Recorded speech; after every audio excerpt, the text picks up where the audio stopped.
నమస్తే, welcome to non stop news. రెండో రోజు తెలంగాణ అసెంబ్లీ బడ్జెట్ సమావేశాలు వేడిగా జరిగాయి. గవర్నర్ ప్రసంగాన్ని మంత్రివర్గం ఆమోదించిందా లేదా అని అక్బరుద్దీన్ ప్రశ్నించారు. గవర్నర్ రాష్ట్ర ప్రభుత్వం మధ్య సంబంధాలు మెరుగుపడ్డాయని, కానీ అన్ని అంశాలను గవర్నర్ ప్రస్తావించలేదని తెలిపారు. కేంద్రం నుంచి వచ్చే నిధుల అంశాన్ని ప్రస్తావించలేదని నిలదీశారు. అంతేకాకుండా పాత బస్తీ అభివృద్ధిపై నిలదీయడంతో అక్బరుద్దీన్ కి బీఆర్ఎస్ మంత్రులు కేటీఆర్, ప్రశాంత్ రెడ్డి కౌంటర్ ఇచ్చారు. దీంతో సభలో యుద్ధ వాతావరణం నెలకొంది. నగరంలో డబుల్ బెడ్రూమ్ ఇండ్ల పంపిణీపై అసెంబ్లీలో ప్రతిపక్ష నాయకులు రఘునందన్ రావు, ఎమ్మెల్యే జగ్గారెడ్డి ప్రభుత్వాన్ని ప్రశ్నించారు. గతంలో ఇచ్చిన హామీలను నెరవేర్చడంలో ప్రభుత్వం విఫలమైందన్నారు. హైదరాబాద్ లో పేదలకు డబుల్ ఇండ్లు ఇవ్వలేదని, ఈ అంశాన్ని గవర్నర్ ప్రసంగంలో పెట్టకపోవడం బాధాకరమని ఇరువురు మంత్రులు తెలిపారు. కేసీఆర్ సారథ్యమే తెలంగాణ ప్రజలకు శ్రీరామ రక్ష అని మంత్రి కేటీఆర్ అన్నారు. నాయకుడికి విజన్ ఉంటే సరిపోదని, అమలు చేసే యంత్రాంగం ఉండాలన్నారు. దేశానికి అన్నం పెట్టే స్థాయికి తెలంగాణ ఎదిగిందంటే సీఎం కేసీఆర్ చేస్తున్న కృషి ఫలమేనన్నారు. తెలంగాణలో సమగ్ర అభివృద్ధి జరుగుతోందని, వ్యవసాయంలో కొత్త పుంతలు తొక్కుతున్నామన్నారు. ప్రభుత్వంపై ప్రతిపక్షాల విమర్శలు చేసేటప్పుడు అభివృద్ధిపై విచారణ చేసి ఆరోపణలు చేయాలని హితవు పలికారు. అధికారం ఎవరికీ శాశ్వతం కాదన్నారు BJP MLA Etela Rajender. Petrol ధరలు కేంద్రం పెంచిందని రాష్ట్ర ప్రభుత్వం ఆరోపించడంపై ఈటెల రాజేందర్ సమాధానమిచ్చారు. పెట్రోల్పై రాష్ట్ర ప్రభుత్వం ట్యాక్స్ వసూలు చేయడం లేదా అని మంత్రి కేటీఆర్ ను ప్రశ్నించారు. ధరణి సమస్యలను ప్రభుత్వం పరిష్కరించకుండా పేద మధ్యతరగతి కుటుంబాలను మోసం చేస్తుందని ఈటెల రాజేందర్ అన్నారు. ఎప్పటిలోగా ధరణి సమస్యలను పరిష్కరిస్తారని ఈటెల రాజేందర్ ప్రశ్నించారు. అసైన్డ్ భూములను రాష్ట్ర ప్రభుత్వం గుంజుకుంటుందని ఈటెల రాజేందర్ అన్నారు. తెలంగాణలో సమగ్ర అభివృద్ధి జరుగుతుందని మంత్రి కేటీఆర్ పేర్కొన్నారు. ప్రభుత్వ ఉద్యోగాల భర్తీ ప్రక్రియ జరుగుతుందని చెప్పారు. రాష్ట్రంలో అనేక మంది చిరు ఉద్యోగులను నిలుపుకున్నామన్నారు. మెట్రో విస్తరణకు కేంద్రం సహకరించడం లేదన్నారు. ఈటెల రాజేందర్ అడిగిన ప్రశ్నలకు మంత్రి కేటీఆర్ సమాధానమిచ్చారు. కేంద్రం తెలంగాణ పట్ల వివక్ష చూపిస్తుందన్నారు. దేశ నిర్మాణంలో తెలంగాణ కీలక పాత్ర పోషిస్తుందని చెప్పారు. మోదీ ఫోటో ఎందుకు లేదని వాదించడం సరికాదన్నారు. విభజన చట్టంలో ఇచ్చిన హామీలను కేంద్రం నెరవేర్చేందుకు బీజేపీ ఎమ్మెల్యేలు కృషి చేయాలని కోరారు. రైతు బంధు ద్వారా రైతులను ఆదుకుంటున్న ఏకైక ప్రభుత్వం బీఆర్ఎస్ ప్రభుత్వమేనని ఎమ్మెల్యే సండ్ర వెంకట వీరయ్య కొనియాడారు. రెండో రోజు అసెంబ్లీ బడ్జెట్ సమావేశాల్లో ఆయన మాట్లాడారు. రైతాంగానికి ఉచిత విద్యుత్ అందిస్తున్నామని, ప్రాజెక్టులు కట్టి పంటలను ప్రోత్సహిస్తున్నామని తెలిపారు. అన్ని రంగాల్లో అభివృద్ధి చెందుతున్న తెలంగాణ దేశానికి రోల్ మోడల్ గా మారిందని కొనియాడారు. అధికారంలో ఉన్నామని సీఎం కేసీఆర్, మంత్రి కేటీఆర్ ఇష్టం వచ్చినట్లు మాట్లాడుతున్నారని బీజేపీ ఎమ్మెల్యే రఘునందన్ రావు విమర్శించారు. సభలో కేటీఆర్ తనపై వ్యక్తిగత విమర్శలు చేయడాన్ని ఆయన తప్పుపట్టారు. కేసీఆర్ అధికారంలోకి వచ్చి 8.5 ఏళ్లు అవుతున్నా ఇప్పటికీ ఏ ఒక్క హామీ నెరవేర్చలేదని రఘునందన్ రావు ఆరోపించారు. తనను గెలిపించారన్న అక్కసుతో కేసీఆర్ దుబ్బాకకు డిగ్రీ ఇవ్వలేదని, రింగు రోడ్డు కూడా మంజూరు చేయాలని వాపోయారు. సెలూన్లకు ఇస్తామన్న 100 యూనిట్ల కరెంటు ఉచితంగా ఇవ్వడం లేదని, ఏ సెలూన్లకు కూడా ఉచిత కరెంటు ఇవ్వడం లేదని ఎమ్మెల్యే ఈటెల అన్నారు. ప్రభుత్వ జీతాలు మొదటి వారంలో రావడం లేదని, గ్రామ సర్పంచ్లకు, కాంట్రాక్టర్లకు బిల్లులు రావడం లేదని తెలిపారు.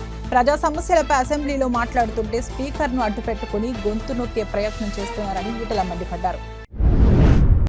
కేంద్ర బడ్జెట్లో రాష్ట్రానికి ఎలాంటి కేటాయింపులు జరగలేదని, ఐఐటి, గిరిజన యూనివర్సిటీ ఊసే లేదని బీఆర్ఎస్ ఎమ్మెల్సీ పల్లా రాజేశ్వరరెడ్డి అన్నారు.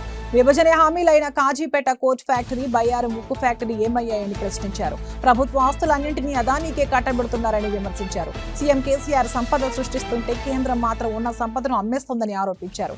శాసన మండలి సమావేశాల్లో బీజేపీ ప్రభుత్వంపై పలు విమర్శలు చేశారు. మన ఊరు మనబడితో ప్రభుత్వ పాఠశాలలు కార్పొరేట్ పాఠశాలలకు ధీటుగా తయారయ్యాయని మంత్రి శ్రీనివాస్ గౌడ్ తెలిపారు. ప్రభుత్వం కల్పించిన సౌకర్యాలను వినియోగించుకుని ప్రభుత్వ పాఠశాలల్లో విద్యార్థుల సంఖ్య పెంచాలని చెప్పారు. రాబోయే సంవత్సరంలో విద్యా వ్యవస్థలో మార్పుకు కృషి చేయాలని మంత్రి శ్రీనివాస్ గౌడ్ పిలుపునిచ్చారు. రాష్ట్ర ప్రభుత్వం మన ఊరు మనబడి కార్యక్రమం క్రింద 7,500 కోట్ల రూపాయలను దశల వారీగా ఖర్చు చేయనున్నట్లు పేర్కొన్నారు. ప్రజల పక్షాన పోరాడమే తప్ప అని బీఆర్ఎస్ ప్రభుత్వాన్ని ప్రశ్నించారు YSRTP chief YS Sharmila. BRS నేతల బెదిరింపులకు, దాడులకు వైఎస్ షర్మిల భయపడదని స్పష్టం చేశారు. మీ దాడులకు రెట్టింపు స్థాయిలో మీ అవినీతిపై ప్రశ్నిస్తామని తేల్చి చెప్పారు. మరోసారి చెప్తున్న బీఆర్ఎస్ నాయకులు ఒళ్ళు దగ్గర పెట్టుకోండి అంటూ హెచ్చరించారు. వైఎస్ షర్మిలకు బీఆర్ఎస్ ఎంపీ కవిత కౌంటర్ ఇచ్చారు. కేసీఆర్ గురించి మాట్లాడేటప్పుడు నోరు అదుపులో పెట్టుకుని మాట్లాడాలని హెచ్చరించారు. షర్మిల పాదయాత్రలు కాకపోతే మోకాళ్ళ యాత్ర చేసుకోవాలని, కానీ సీఎం కేసీఆర్ ను ఇష్టం వచ్చినట్లు తిడితే ఊరుకోమని హెచ్చరించారు. గవర్నర్తో అసెంబ్లీలో అబద్ధాలు మాట్లాడించారన్న బీజేపీ నేతలపై మంత్రి జగదీష్ రెడ్డి మండిపడ్డారు. గవర్నర్తో అబద్ధాలు మాట్లాడించామంటున్న బీజేపీ నేతలు ఇన్ని రోజులు మీరు అబద్ధాలు మాట్లాడించారని మేము భావించాలా అని ప్రశ్నించారు. గవర్నర్ ప్రసంగాన్ని వ్యతిరేకించడం అంటే గవర్నర్ను అవమానించినట్లేనని తెలిపారు. బీజేపీకి రాజకీయాలు, ఓట్లు తప్ప సంస్థలు, వ్యక్తులు, ప్రజల పట్ల గౌరవం లేదని స్పష్టమవుతోందని మంత్రి జగదీష్ రెడ్డి అన్నారు. పైనం ఎటైనా ఎజెండా ఒక్కటేనని మాజీ ఎంపీ పొంగులేటి శ్రీనివాసరెడ్డి అన్నారు. సార్వత్రిక ఎన్నికల్లో గెలిపే లక్ష్యంగా అందరూ పనిచేయాలని కార్యకర్తలకు సూచించారు. నిత్యం ప్రజల్లో ఉంటూ కష్టాలు, బాధలు తెలుసుకుని సమస్యల పరిష్కారానికి కృషి చేయాలని పిలుపునిచ్చారు. శంషాబాద్ మున్సిపాలిటీ సిద్ధాంతి బస్తీలో బ్రిడ్జి నిర్మాణం కోసం జేఏసీ నేతలు చేపట్టిన ధర్నా కార్యక్రమాన్ని ఎంపీ రంజిత్ రెడ్డి సందర్శించారు. ధర్నా చౌక్ కు చేరుకుని ప్రజలతో మాట్లాడి సమస్య అడిగి తెలుసుకున్నారు. బస్తీ వాసులు జాతీయ రహదారిని దాటుకుని వెళ్లేందుకు ఇబ్బంది పడుతున్నారని, నూతన బ్రిడ్జ్ నిర్మించాలని ఎంపీని కోరారు. మరో 2 నెలల్లో బ్రిడ్జి పొడిగింపు పనులు, అండర్ పాస్ పనులు ప్రారంభిస్తామని ఎంపీ తెలిపారు. ఈ విషయమై కేంద్ర రహదారుల మంత్రి నితిన్ గడ్కరీని పార్లమెంట్ సమావేశాలలో కలిసి వినతిపత్రం అందజేస్తామని, పరిష్కారం దిశగా కృషి చేస్తామని హామీ ఇచ్చారు. అసెంబ్లీ ముట్టడికి పీడీఎస్యూ విద్యార్థి విభాగం యత్నించింది. విద్యారంగానికి 30% నిధులు కేటాయించాలని డిమాండ్ చేస్తూ అసెంబ్లీ ముట్టడికి ప్రయత్నించారు. కేంద్రం తీసుకొస్తున్న నూతన విద్యా విధానాన్ని వ్యతిరేకిస్తూ అసెంబ్లీలో తీర్మానం చేయాలని డిమాండ్ చేశారు. వాటితో పాటు యూనివర్సిటీల అభివృద్ధికి ప్రత్యేక బడ్జెట్ కేటాయించాలని, పెరిగిన ధరలకు అనుకూలంగా మెస్ ఛార్జీలు పెంచాలని ఆందోళన చేశారు. దీంతో ఆందోళనకారులను అడ్డుకున్న పోలీసులు స్టేషన్కు తరలించారు. ఉద్దీపన ఎడ్యుకేషనల్ ఫౌండేషన్ ఆధ్వర్యంలో మెగా జాబ్ మేళా నిర్వహిస్తున్నట్లు నల్గొండ జిల్లా నకిరేకల్ మాజీ ఎమ్మెల్యే వేముల వీరేశం అన్నారు. జాబ్ మేళాలో సుమారు 80 కంపెనీలు పాల్గొనున్నట్లు తెలిపారు. ఫౌండేషన్ ఆధ్వర్యంలో ఎందరో విద్యార్థులకు కోచింగ్ సెంటర్లు ఏర్పాటు చేశానని వీరేశం అన్నారు. గత నెలలో తెలంగాణ ప్రభుత్వం భర్తీ చేసిన ఉద్యోగాలకు ఉద్దీపన ద్వారా సుమారు 3 నెలలు కోచింగ్ అందించినట్లు వెల్లడించారు. నాగర్ కర్నూలు జిల్లాను క్యాన్సర్ రహిత జిల్లాగా తీర్చిదిద్దేందుకు తన వంతు కృషి చేస్తానని ప్రభుత్వ విప్ అచ్చంపేట శాసనసభ్యులు గుబ్బల బాలరాజు అన్నారు. ప్రపంచ క్యాన్సర్ దినోత్సవాన్ని పురస్కరించుకుని అచ్చంపేటలోని జీబీఆర్ ట్రస్ట్ ఆధ్వర్యంలో మహిళలకు క్యాన్సర్ నివారణపై అవగాహన సదస్సు ఏర్పాటు చేశారు. తమ ఆధ్వర్యంలో మహిళలు ఎవరూ క్యాన్సర్ బారిన పడకుండా పూర్తి సహాయ సహకారం అందిస్తానని హామీ ఇచ్చారు. ఇందులో భాగంగా వైద్య నిపుణులతో క్యాన్సర్ కారణాలు, నివారణ చర్యలపై వివరించామన్నారు. ఇతర మండలాల్లో కూడా అవగాహన సదస్సులు ఏర్పాటు చేసి క్యాన్సర్ పరీక్షలు నిర్వహించేందుకు కార్యాచరణ చేస్తున్నట్లు తెలిపారు. సిద్దిపేట జిల్లా గజ్వేల్ మున్సిపల్ కార్యాలయం ఎదుట ఉద్రిక్తత చోటు చేసుకుంది. తమకు అన్యాయం జరిగిందంటూ డబుల్ బెడ్రూమ్ ఇళ్ల లబ్ధిదారులు మున్సిపల్ ఆఫీసును ముట్టడించారు. అధికారులు రూపొందించిన లిస్టులో లబ్ధిదారుల పేర్లు లేవని, అర్హులకు కాకుండా అనర్హులకు ఇళ్లు ఇచ్చారని వారు ఆరోపించారు. తమకు న్యాయం చేయాలని డిమాండ్ చేశారు. నాగర్ కర్నూలు జిల్లా అచ్చంపేట ప్రభుత్వ ఆసుపత్రిని జిల్లా కలెక్టర్ పి ఉదయ్ కుమార్ ఆకస్మికంగా తనిఖీ చేశారు. ఆసుపత్రిలోని వార్డులను, పరిసరాలను పరిశీలించారు. రోగుల వివరాలు, వారికి అందిస్తున్న సేవలను అడిగి తెలుసుకున్నారు. ఆసుపత్రి సిబ్బందికి తగు సూచనలు చేశారు. నూతనంగా నిర్మించిన ఆసుపత్రి భవనంలోకి స్పెషల్ నియోనేటల్ కేర్ యూనిట్ తరలించడంపై సిబ్బందితో చర్చించారు. ఆసుపత్రికి వచ్చే రోగులు, గర్భిణీల పట్ల సిబ్బంది పనితీరు మార్చుకుని మెరుగైన వైద్య సేవలు అందించాలని కలెక్టర్ ఆదేశించారు. రాజీ మార్గమే రాజమార్గం అని మేడ్చల్ జిల్లా ప్రిన్సిపల్ జడ్జి సురేష్ అన్నారు. ఈ నెల 11న నిర్వహిస్తున్న నేషనల్ లోక్ అదాలత్ లో పెండింగ్ లో ఉన్న కేసులను రాజీ మార్గంలో పరిష్కరిస్తామని తెలిపారు. పెండింగ్ కేసుల కారణంగా న్యాయస్థానాలపై ఒత్తిడి పెరుగుతుందని, ఇరు వర్గాల రాజీ కుదిరితే లోక్ అదాలత్ లో భాగంగా కేసుల పరిష్కారం దిశగా అడుగులు వేయొచ్చు అని తెలిపారు. దీనిని సద్వినియోగం చేసుకోవాలని సూచించారు. విద్యార్థులు ఉన్నత శిఖరాలకు ఎదగాలన్నారు పెద్దపల్లి డీసీపీ వైభవ్ గైక్వాడ్. జిల్లా కేంద్రంలోని నందన గార్డెన్స్ లో నిర్వహించిన అవగాహన సదస్సులో ఆయన పాల్గొన్నారు. విద్యార్థులు తల్లిదండ్రుల ఆశయాలను వమ్ము చేయకుండా చదువుపైనే దృష్టి పెట్టాలన్నారు. విద్యార్థి దశలో చెడు వ్యసనాలకు పాల్పడితే బంగారు జీవితం బుగ్గిపాలవుతుందన్నారు డీసీపీ. గంజాయితో పాటు ఇతర వ్యసనాలకు పాల్పడితే అనారోగ్యాల బారిన పడటంతో పాటు భవిష్యత్తు అంధకారం అవుతుందన్నారు. ఉన్నత చదువులు చదివి భవిష్యత్తుకు బంగారు బాటలు వేసుకోవాలని సూచించారు. ప్రతి పేద బిడ్డకు మెరుగైన విద్యను అందించేందుకు రాష్ట్ర ప్రభుత్వం కృషి చేస్తుందని పెద్దపల్లి ఎమ్మెల్యే దాసరి మనోహర్ రెడ్డి తెలిపారు. ప్రైవేటుకు ధీటుగా సర్కారు బడులలో వసతులను కల్పిస్తుందని చెప్పారు. పెద్దపల్లి మండలం దర్గా రాఘవాపూర్ గ్రామంలో మండల పరిషత్ ప్రాథమిక పాఠశాలలో చేపట్టిన అభివృద్ధి పనులను ఆయన ప్రారంభించారు.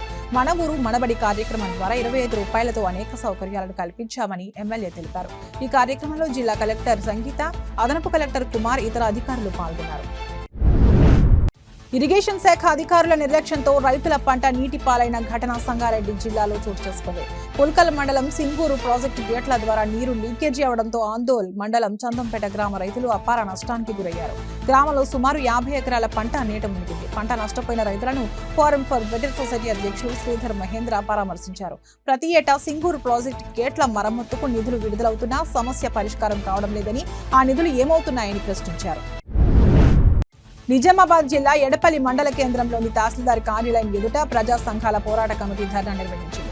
రాష్ట్ర ప్రభుత్వం ఎన్నికల్లో ఇచ్చిన హామీ మేరకు డబుల్ బెడ్రూమ్ ఇళ్లను పేదలకు నిర్మించి ఇవ్వాలని వ్యవసాయ కార్మిక జిల్లా ప్రధాన కార్యదర్శి పెద్ది వెంకట రాములు డిమాండ్ చేశారు. ఇంటి స్థలం ఉన్నవారికి 5.5 లక్షలు కేటాయించాలని కోరారు. ప్రభుత్వం నిర్లక్ష్యం చేస్తే ఆందోళనలు ఉధృతం చేస్తామని హెచ్చరించారు.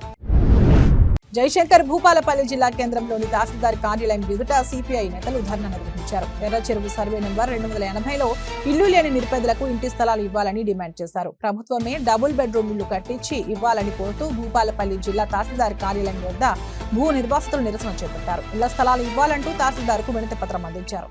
ఈ కార్యక్రమంలో భూ నిర్వాసితులు భారీ సంఖ్యలో పాల్గొన్నారు. పెద్దపల్లి జిల్లా కాల్వ శ్రీరాంపూర్ మండలం వెన్నంపల్లి గ్రామంలో సుమలత వ్యవసాయ భూమిలోని పత్తి చేనులో అనుమానాస్పదంగా మృతి చెందింది. మృతదేహాన్ని పోస్టుమార్టం నిమిత్తం పెద్దపల్లి ప్రభుత్వ ఆసుపత్రికి తరలించారు. సంఘటనా స్థలానికి చేరుకున్న సుల్తానాబాద్ సిఐ ఇంద్రసేనారెడ్డి, కాల్వ శ్రీరాంపూర్ ఎస్ఐ రాజవర్ధన్ కుటుంబ సభ్యులు ఇచ్చిన ఫిర్యాదు మేరకు కేసు నమోదు చేసుకుని దర్యాప్తు చేస్తున్నారు. ప్రపంచ స్థాయి డైమండ్ ఆభరణాలను అందించే ఓరా కంపెనీ నిజామాబాద్ లో ఎగ్జిబిషన్ కమ్ సేల్స్ ఏర్పాటు చేయడం చాలా గర్వకారణమని నగర మేయర్ నీతూ కిరణ్ అన్నారు. నిజామాబాద్ ప్రజలు ఆభరణాల కొరకు హైదరాబాద్ వంటి నగరాలకు వెళ్లకుండా నిజామాబాద్ లో ఏర్పాటు చేయడం మంచి పరిణామమని చెప్పారు. 3 రోజుల పాటు ఈ ఎగ్జిబిషన్ నిర్వహిస్తున్నట్లు మేనేజర్ ధరం కేదార్నాథ్ తెలిపారు. తెలంగాణలో ప్రతి 2 సంవత్సరాలకు ఒకసారి జరిగే పెద్దగట్టు యాదవ జాతరకు అన్ని ఏర్పాట్లు పూర్తయ్యాయి. సూర్యాపేట జిల్లా సమీపంలోని పెద్దగట్టిలో ఈ ఉత్సవాలు నిర్వహిస్తారు. ఈ జాతరకు తెలుగు రాష్ట్రాల నుంచే కాకుండా ఒడిశా, ఛత్తీస్గఢ్ తో పాటు ఇతర ప్రాంతాల నుండి పెద్ద ఎత్తున భక్తులు వస్తారు. వనదేవతలకు బోనం సమర్పిస్తారు. సుమారు 10-15 లక్షల మంది పాల్గొని ఈ ఉత్సవాలకు ముమ్మరంగా ఏర్పాట్లు చేస్తున్నట్లు అధికారులు తెలిపారు. తెలుగు సినీ పరిశ్రమలో మరో విషాదం చోటు చేసుకుంది. ప్రముఖ సినీ నేపథ్య గాయని వాణి జయరాం కన్నుమూశారు. చెన్నైలోని తన నివాసంలో తుది శ్వాస విడిచినట్లు ఆమె కుటుంబ సభ్యులు తెలిపారు. తమిళనాడులోని వెల్లూరులో 1945 నవంబర్ 30న దురైస్వామి పద్మావతి దంపతులకు వాణి జయరాం జన్మించారు. ఆమె అసలు పేరు కళైవాణి. 6 అక్కా చెల్లెలలో ఆమె 5వ సంతానం. కర్ణాటక సంగీతం నేర్చుకున్న వాణి తన 8వ ఏటనే సంగీత కచేరీ నిర్వహించి ప్రశంసలు అందుకున్నారు. నాటి మద్రాస్ క్వీన్స్ మేరీ కళాశాల నుంచి డిగ్రీ పట్టా అందుకున్నారు. తెలుగుతో పాటు దాదాపు 14 భాషల్లో 20,000కు పైగా పాటలు పాడారు. సంగీత రంగానికి ఆమె చేసిన సేవలకు గాను కేంద్ర ప్రభుత్వం ఆమెను పద్మభూషణ అవార్డుతో సత్కరించింది. 3 జాతీయ పురస్కారాలను కూడా ఆమె అందుకున్నారు. భారత స్టార్ జిమ్నాస్ట్ దీపా కర్మాకర్పై 21 నెలల పాటు నిషేధాన్ని విధించారు.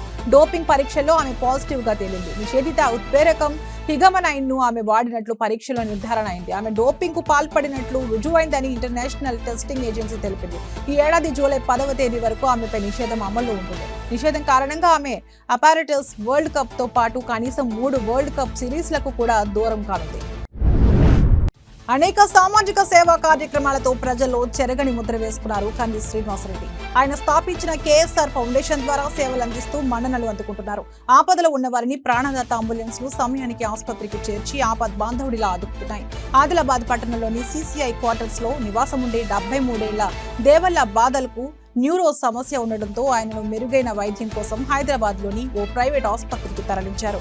ఈ మేరకు కంది శ్రీనివాసరెడ్డితో పాటు ఫౌండేషన్ సభ్యులకు బాధిత కుటుంబ సభ్యులు ప్రత్యేక కృతజ్ఞతలు తెలిపారు. ఆదిలాబాద్ జిల్లా బేల మండలంలోని స్థానిక ప్రభుత్వ హై స్కూల్ ను ఏబీవీపీ నాయకులు పరిశీలించారు. స్కూల్లో జరుగుతున్న మన ఊరు మనబడి పనులు జిల్లా హాస్టల్ కన్వీనర్ మణవార్ హరీష్ రెడ్డితో కలిసి పరిశీలించారు. నాసిరకంగానే మన ఊరు మనబడి పనులు జరుగుతున్నాయని ఏబీవీపీ నాయకులు ఆరోపించారు. ఇక రాష్ట్ర ప్రభుత్వం ప్రతిష్టాత్మకంగా చేపట్టిన మన ఊరు మనబడి పథకంలో మొదటి విడత క్రింద బేల మండలంలో దాదాపుగా 18 పాఠశాలలను ఎంపిక చేసినట్లు జిల్లా హాస్టల్ కన్వీనర్ మణవార్ హరీష్ రెడ్డి తెలిపారు. పాఠశాలలో నిర్వహిస్తున్న పనులు కాంట్రాక్టర్ పూర్తిగా నాసిరకంగా చేస్తున్నారని వెల్లడించారు. భారతదేశం ఇక నుంచి సొంతంగా హెలికాప్టర్లను తయారు చేయనుంది. ఆత్మనిర్భర్ భారత్ లో భాగంగా కేంద్రం హెలికాప్టర్ ఫ్యాక్టరీని నిర్మించింది. కర్ణాటకలోని తుమ్కూరులో Hindustan Aeronautics Limited helicopter factory సిద్ధమైంది. ఈ ఫ్యాక్టరీని ప్రధాని మోడీ ఫిబ్రవరి 6వ తేదీన ప్రారంభించనున్నారు. Heli runway, flight hangar, final assembly hangar, structure assembly hangar, air control, వివిధ సపోర్ట్ అండ్ సర్వీస్ సౌకర్యాల కల్పనతో హెచ్ఏఎల్ ఫ్యాక్టరీ సిద్ధమైంది. ఈ ఫ్యాక్టరీకి 2016లో ప్రధాని మోడీ శంకుస్థాపన చేయగా ఈ నెల 6న మోడీ చేతుల మీదుగా ప్రారంభం కానుంది. జగిత్యాల జిల్లా మల్యాల మండలం కొండగట్టు ఆంజనేయ స్వామి గుట్టపై కాంగ్రెస్ పార్టీ శ్రేణులతో కలిసి నిరసన దీక్ష చేపట్టారు. కొండగట్టు ఆంజనేయ స్వామి దేవాలయానికి మాస్టర్ ప్లాన్ రూపొందించి 100 కోట్లు కేటాయించాలని ప్లకార్డులతో నిరసన తెలుపుతూ దీక్ష చేపట్టారు. తెలంగాణ ప్రసిద్ధ పుణ్యక్షేత్రాలలో కొండగట్టు ఆంజనేయ స్వామి పుణ్యక్షేత్రం ప్రసిద్ధి చెందిందని చెప్పారు. కాంగ్రెస్ పార్టీ చొప్పదండి నియోజకవర్గం ఇన్ఛార్జ్ మేడిపల్లి సత్యం కొండగట్టు పుణ్యక్షేత్రానికి సంవత్సరానికి 100 కోట్ల కేటాయిస్తానని చెప్పిన సీఎం 8 సంవత్సరాలు గడుస్తున్న నిధులు కేటాయింపు జరగకపోవడం శోచనీయమన్నారు. తక్షణమే కొండగట్టుకు మాస్టర్ ప్లాన్ రూపొందించి అభివృద్ధి చేయాలని డిమాండ్ చేశారు. ప్రభుత్వాలకు రైతుల పట్ల ఏమాత్రమూ చిత్తశుద్ధి లేదని ఏఐసీసీ సభ్యులు నరేష్ జాదవ్ ధ్వజమెత్తారు. ఆదిలాబాద్ జిల్లా కేంద్రంలో మాజీ మంత్రి రామచంద్రారెడ్డి నివాసంలో ఏర్పాటు చేసిన మీడియా సమావేశంలో కేంద్ర రాష్ట్ర ప్రభుత్వాలు వైఖరిపై తీవ్ర స్థాయిలో మండిపడ్డారు. ఆసియా ఖండంలోని పత్తి పంట పండించే ప్రాంతంగా ఆదిలాబాద్ జిల్లా 2వ స్థానంలో ఉందని అన్నారు. కానీ ఆ పంటలకు మద్దతు ధర కల్పించడంలో ప్రభుత్వాలు విఫలమయ్యాయన్నారు. తాము అధికారంలోకి వస్తే రైతు ఆత్మహత్యలే ఉండబోవని చెప్పారన్నారు. కానీ రాష్ట్రంలో రోజురోజుకు రైతు ఆత్మహత్యల సంఖ్య గణనీయంగా పెరిగిపోతుందన్నారు. తెలంగాణ రాష్ట్రంలో ప్రభుత్వ సంక్షేమ పథకాలు అమలు చేయడంలో సీఎం కేసీఆర్ విఫలమయ్యారని జిల్లా కాంగ్రెస్ పార్టీ నాయకులు మాలోత్ రామదాస్ నాయక్ విమర్శించారు. ఖమ్మం జిల్లా వైరాలో కాంగ్రెస్ పార్టీ ఆధ్వర్యంలో జోడో యాత్ర సందర్భంగా ఇంటింటికి తిరిగి ప్రజల సమస్యలు అడిగి తెలుసుకున్నారు. సీఎం కేసీఆర్ ప్రవేశపెట్టిన ప్రభుత్వ సంక్షేమ పథకాలు పేద ప్రజలకు అందించడంలో విఫలమయ్యారని విమర్శించారు. సంక్షేమ పథకాలు నేటికి అమలు జరగలేదని ఆరోపించారు. కాంగ్రెస్ పార్టీ జాతీయ నాయకులు రాహుల్ గాంధీ జోడో యాత్ర దేశవ్యాప్తంగా విజయవంతమైందని వెల్లడించారు.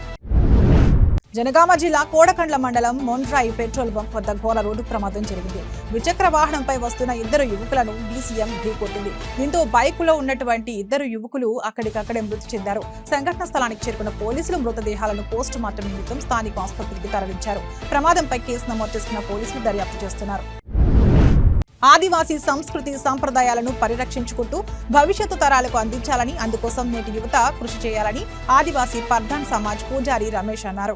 ఛత్తీస్గఢ్ రాష్ట్రంలోని కచార్ఘడ్ జాతరకు జిల్లా కేంద్రం నుండి పర్ధాన్ కులస్తులు భారీగా బయలుదేరి వెళ్లారు. స్థానిక ఆర్టీసీ బస్టాండ్ వద్ద గల ఆదివాసీ ఆరాధ్యులకు ప్రత్యేక పూజలు నిర్వహించి ప్రత్యేక బస్సులో బయలుదేరారు. ప్రతి సంవత్సరం పుష్య పౌర్ణమిని పురస్కరించుకుని కచార్ఘడ్ లో నిర్వహించే జాతరకు వెళ్లడం ఆనవాయితీగా వస్తోందన్నారు. మంత్రి కేటీఆర్ కేంద్ర బడ్జెట్ లో తెలంగాణకు ఇచ్చిన నిధుల లెక్కలు తెలుసుకుని మాట్లాడితే బాగుంటుందన్నారు రైల్వే శాఖ మంత్రి అశ్విని వైష్ణవ్. కేసీఆర్ ప్రభుత్వం నుంచి కేంద్రానికి సరైన సహకారం అందడం లేదని విమర్శించారు. తెలంగాణలో రైల్వే లైన్ల అభివృద్ధికి కేంద్రం భారీగా నిధులు కేటాయిస్తుందని మంత్రి చెప్పారు. ఉమ్మడి ఆంధ్రప్రదేశ్ లో 886 కోట్ల రైల్వే కేటాయింపులు జరిగితే తెలంగాణ ఏర్పడ్డాక 4418 కోట్లను కేటాయించామని వెల్లడించారు. రాష్ట్రంలో 29,581 కోట్ల విలువైన రైల్వే ప్రాజెక్టు పనుల పురోగతిలో ఉన్నాయని, మరో 39 రైల్వే స్టేషన్లు ఆధునీకరిస్తున్నామన్నారు. దక్షిణాఫ్రికా గడ్డపై ఈ నెల 10 నుంచి ఐసీసీ మహిళల T20 వరల్డ్ కప్ జరగనుంది. ఈ టోర్నీలో 10 జట్లు 2 గ్రూపులుగా విడిపోయి రౌండ్ రాబిన్ లీగ్ పద్ధతిలో మ్యాచ్లు ఆడతాయి. భారత్, పాకిస్తాన్ జట్లతో పాటు group below England, West Indies, Ireland మహిళల జట్లు కూడా ఉన్నాయి. ఈ మెగా టోర్నీలో తన మొదటి మ్యాచ్ ను భారత్ ఫిబ్రవరి 12న పాకిస్తాన్ తో ఆడనుంది. అహ్మదాబాద్ లోని త్రిధ్య టెక్ అనే ఐటీ కంపెనీ తమ ఉద్యోగులకు ఖరీదైన కార్లు బహుమతి ఇచ్చింది. ఆ కంపెనీ 5 ఏళ్లు పూర్తి చేసుకున్న సందర్భంగా 13 మంది ఉద్యోగులకు టయోటా కార్లను బహూకరించింది. ఉద్యోగులు పడిన శ్రమకి మంచి ఫలితాలు వచ్చాయని, వారి వల్లే సంస్థ లాభాలు పెరిగాయని త్రిధ్య టెక్ మేనేజింగ్ డైరెక్టర్ వెల్లడించారు. ఉద్యోగుల కృషికి గుర్తింపుగా కార్లు అందజేసినట్లు తెలిపారు. అవును, తమది ముమ్మాటికి కుటుంబ పాలనే అని ప్రతిపక్షాల విమర్శలకు మంత్రి కేటీఆర్ ఘాటుగా సమాధానమిచ్చారు. రాష్ట్రంలో కేసీఆర్ కుటుంబ పాలన సాగుతుందని ప్రతిపక్షాలు విమర్శిస్తున్న కేటీఆర్ తమది ముమ్మాటికి కుటుంబ పాలనే అని, తెలంగాణలోని 4 కోట్ల మంది ప్రజలు తమ కుటుంబ సభ్యులేనని వివరించారు.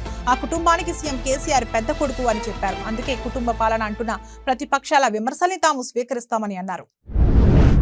భారతదేశంలో హైందవ ధర్మం ఎంతో గొప్పదని, ఈ ధర్మాన్ని పరిరక్షించుకోవడం మనందరి బాధ్యతని ఎమ్మెల్యే జోగు రామన్న అన్నారు. ఆదిలాబాద్ రూరల్ మండలం పరిధిలోని ఆపిల్గూడ గ్రామంలో నూతనంగా నిర్మించిన శివభక్త మార్కండేయ ఆలయ విగ్రహ ప్రతిష్టాపన మహోత్సవంలో ఆయన పాల్గొన్నారు.